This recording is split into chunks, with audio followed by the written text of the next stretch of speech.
escala en París, Aida Palau. Bienvenidos a todos a este programa de Radio Francia Internacional y France 24. Se cumplen 10 años de la matanza de Charlie Hebdo. El 7 de enero de 2015, los hermanos Coachi, dos franceses de origen argelino, irrumpieron en los locales del semanario satírico francés en el centro de París, matando a 8 miembros de la redacción en una masacre en la que murieron en total 12 personas. La razón invocada por los terroristas islamistas, la publicación de caricaturas del profeta Mahoma. Están en Charlie Hebdo, dicen, para vengarse en nombre del profeta. El ataque terrorista provocó una ola de indignación generalizada. Millones de personas salieron a las calles para mostrar su apoyo a la libertad de expresión. Je suis Charlie, yo soy Charlie, ese era el lema. 10 años después, ¿qué queda de ese espíritu? ¿En qué estado está la libertad de prensa y de expresión? Lo analizamos con Guillerme Canela, que es jefe de la sección de libertad de expresión y seguridad de los periodistas en la UNESCO. Guillerme, muchísimas gracias por estar con nosotros. Es un placer estar con ustedes y con sus audiencias, aunque para discutir un tema que es tan trágico y tan dramático, ¿no? Efectivamente. Bueno, la portada de Charlie Hebdo de esta semana la vemos aquí, Indestructible, así titula en portada, con el dibujo de un lector leyendo la revista y sentado encima de una Kalashnikov. ¿Qué le evoca esta portada? Nosotros en la UNESCO, cuando estamos discutiendo este tema, ¿no?, de la violencia contra los y las periodistas y otros profesionales de la libertad de expresión, siempre nos acordamos de esta idea de que la verdad nunca muere, la verdad no se puede matar. Y cuando veía esta portada me hizo acordar este lema, ¿no? O sea, se puede hacer esta tragedia de matar a los y las periodistas o a los cartunistas o a otros profesionales, pero al fin del día yo estoy de acuerdo con ellos que la verdad, o sea, que el espíritu de crítica a los y las poderosos, sea cual sean, esto sigue en las sociedades. Bueno, justamente la sátira tiene una virtud que nos ha permitido superar estos años trágicos, el optimismo. Es lo que dice en el editorial el director de la publicación, Riz, quien sobrevivió a la masacre. ¿Usted es optimista sobre la libertad de expresión 10 años después de este atentado? Mira, yo en general personalmente soy optimista. Los datos nos apuntan tendencias que desafortunadamente son pesimistas, ¿no? Pero es algo interesante. Si miramos históricamente, en los últimos 30 años, desde 1990 hasta ahora, estamos mejores en términos de libertad de expresión en casi todos los indicadores. Sin embargo, si miramos los últimos 10 años y especialmente los últimos 5, no estamos mejores. Entonces la pregunta ¿es esto una tendencia que vino para quedarse o es un hiccup, es un hipo en el sistema, ¿no? Yo quiero creer que nadie sabe, nadie tiene una respuesta a esta pregunta. Yo quiero creer que es un hipo, es un hiccup, pero puede ser que sea una tendencia. Entonces, ¿cuál es nuestra labor de todos nosotros, de toda la sociedad? Es garantizar que esto no sea una tendencia, que volvamos al camino, que es un camino que en los 90 fue muy fuerte, de dejar un mensaje muy claro que la libertad de expresión es un derecho innegociable de nuestras sociedades, ¿no? ¿Y a qué se debe que en estos últimos 5 o 10 años la tendencia se haya invertido? Hay un conjunto de razones. Una de ellas es la razón que, justamente porque la tendencia venía de expansión, hubo una reacción contraria de las fuerzas que a ellas no les gusta la libertad de expresión, no les gustan las voces críticas. Entonces, parte de eso es una reacción a la expansión, ¿no?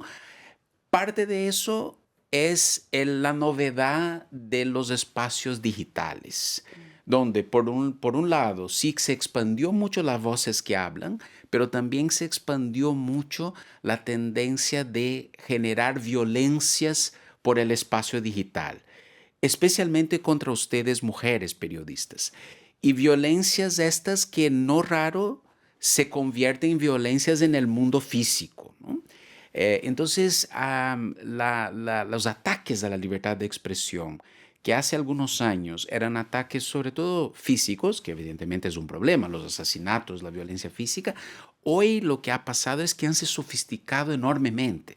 Entonces tenemos los ataques físicos, pero también los en línea, los psicológicos, los legales, y eso ha creado un montón de dificultades para aquellos como la UNESCO que buscan defender los profesionales de la libertad de expresión. Volviendo un poco a Charlie Hebdo, esa matanza de hace 10 años provocó una ola de indignación en Francia, pero no solo, ¿no? En todo el mundo también. Vimos a muchos presidentes en la manifestación en París el 11 de enero de 2015. ¿El espíritu de Charlie Hebdo sigue vivo o hay una especie de autocensura y de censura a la hora de publicar, sobre todo caricaturas de Mahoma? Mira, es difícil decir porque los contextos de los distintos países, por ejemplo, la UNESCO tiene 194 estados miembros, ¿no? No creo que sea algo igual en todos los países, pero sí creo que hay un espíritu que sigue vivo en términos de un esfuerzo global de distintos actores por decir la libertad de expresión tiene que seguir siendo protegida.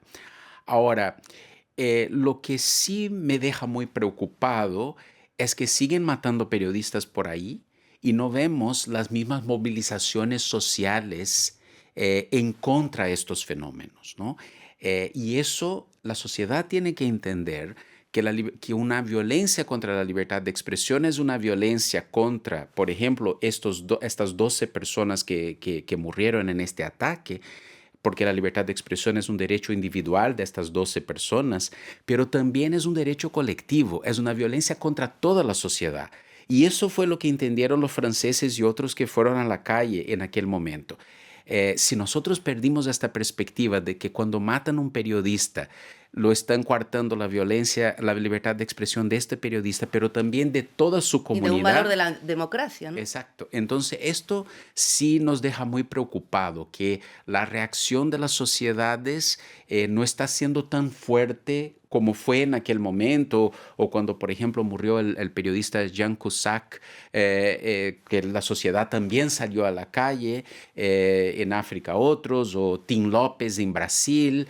Entonces, yo creo que es importante que la sociedad recupere esta idea que la libertad de expresión es un derecho colectivo. Justamente hace 5 años hubo un asesinato atroz que no suscitó tanta manifestación en la calle. Hace 5 años fue asesinado y decapitado el profesor Samuel Paty en las afueras de París por un joven refugiado checheno por haber enseñado en el marco de un curso de laicidad y de libertad de expresión las caricaturas de Mahoma que había publicado Charlie Hebdo. Hay un estudio que dice que el 56% de los maestros reconoce que se autocensura a la hora de tratar temas religiosos en clase. Esto es una encuesta que salió en el 2022 del Senado francés. ¿Es arriesgado enseñar la laicidad hoy en día? La sensación que nosotros tenemos de lo que miramos en distintas profesiones que tienen la libertad de expresión como su quehacer, los maestros, los científicos, los artistas, los y las periodistas, es que sí se han aumentado los niveles de riesgo de ataques físicos, pero de ataques en línea, como ya comentaba anteriormente, ¿no? Y sí, una de las cuestiones que nosotros tenemos monitoreado en nuestras investigaciones, particularmente con los y las periodistas, es que los niveles de autocensura han aumentado.